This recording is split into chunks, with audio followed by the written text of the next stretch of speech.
It's another fabulous day here, guys, with the Crave Cook. Today we will be making Chinese fried chicken. Guys, if you're new to my channel, please go ahead and hit the subscribe button. Those who are here, thank you. Without further ado, let's get started.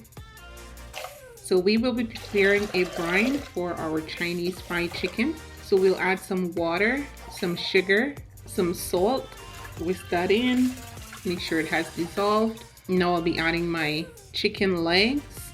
Now guys, this process can be done maybe 2 to 4 hours, but I'll be doing mine overnight since I'm preparing this tomorrow.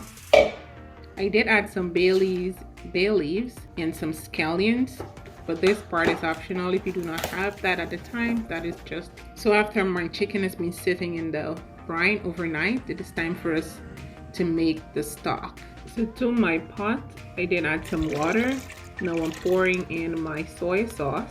I'm also adding some sugar, some Chinese 5 spice, some white pepper, ginger, some garlic, some star anise, and a few stalks of green onions. Now we will bring this stock to a boil.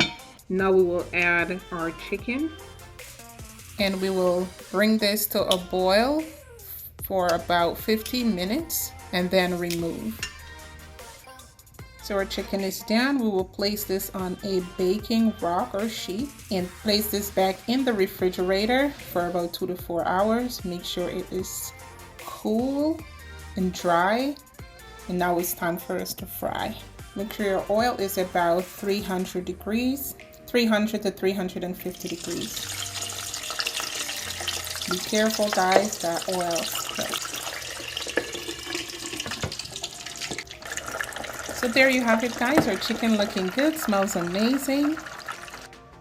And this is our result, our beautiful, delicious Chinese fried chicken. Guys, this is super amazing.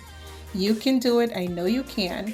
All right, guys, if you're new here again, please hit the subscribe button. If you like what you see here today, give it a thumbs up, comment.